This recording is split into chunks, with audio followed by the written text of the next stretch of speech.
So through the final moments of that DA final rally, it was, as much as it was blue, it was also a very colourful speech, a very energetic address that we saw from the DA leader, Prof Maimane, also touching on many of the issues that the DA has pushed for throughout their election campaign, specifically creating jobs and the focus on youth unemployment.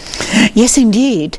And we really saw that Maimane came to the fore there, trying to consolidate those messages that this is a date with destiny, as he put it, to his supporters there in the stadium. The chance to make a difference between his argument, corruption, dishonesty in government, of the past governments that didn't perform.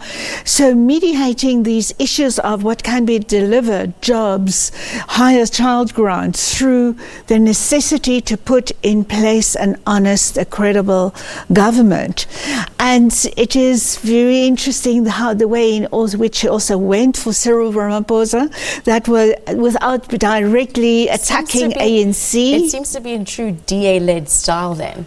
Oh, it is very much. You know, they know where the biggest weakness of the ANC in this campaign is, and that is so dependent on one person, and that person, as we know, but just by observing South African politics, also has been in government before. And yes, so he tried to reinforce those the known weaknesses of the ANC, and I was really struck by the way in which he quite expertly played on the floating voters, where he argued, for example, do not love me, do not marry me, but give a vote for, give us your vote, give this team. And then dramatically his team stepped down and stepped forward, give this team a chance for the next 5 years, show us what you can do. So lend us your vote. You needn't change your awful identities politically, but emphasizing that the DA is the party that can make this difference. Did he focus enough on some of the issues that would speak to those voters and that would possibly be speaking to the floating voters that possibly he would have wanted to capture today? He mentioned the increase in child grants.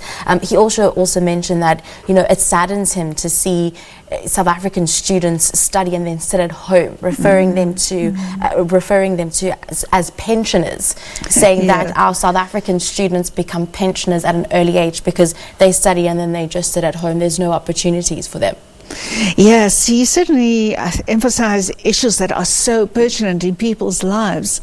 And whether he did enough of that, we can always say, like we do in budget speeches in State of the Nation addresses, there's always a space for much more details. And it's important to remember that these campaign and campaign closure speeches are very manufactured products. They make sure that they touch on all the right issues, and that there's a balance of issues and playing on all of the concerns rather than give a full plan on this is what the DA had said about jobs, etc.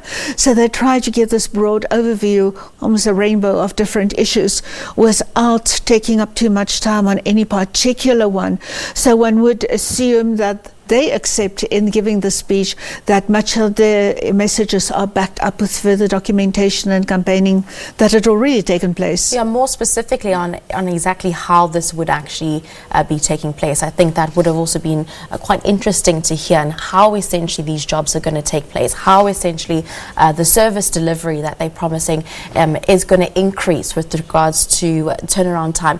In terms of the voters that we saw, the contrast in voters, the differences and the types of voter turnout that we saw, what can we draw from the main sentiment and the essence of today's rally speech?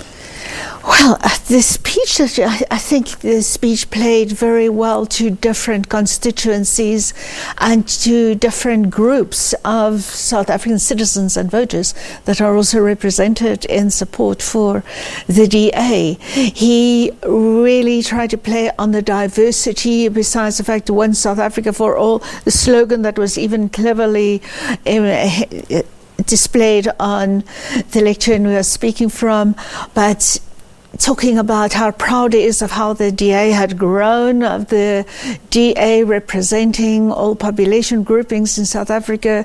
So he made very sure to position the DA in terms of the broad constituencies, all categories of possible and of important voters. If we look at some of the leaders in the more prominent political parties, your DAs, Musi Maimane, EFF Julius Malema, as well as Cyril Ramaphosa, they all seem to have some sort of a charismatic leadership approach, specifically when they are addressing crowds and they're addressing rallies. Did we not also see the same with Musi Maimane, of course, when he opened today's address, referencing and sending condolences to the floods that took place in KZN? But also, we do know that the DA has also put some sort of a focus on the LGBTQI community, and also then lauding Caster Semenya and referring to her as brave. Yes, this is probably going to be standard repertoire. These references tick the boxes in all the campaign speeches we're seeing today and tomorrow, because they know by ticking those boxes of LGBTQ constituencies and victims of floods, victims of service delivery, victims of poor education, of health services, of Marikana, all those boxes, and they relate to certain constituencies in there.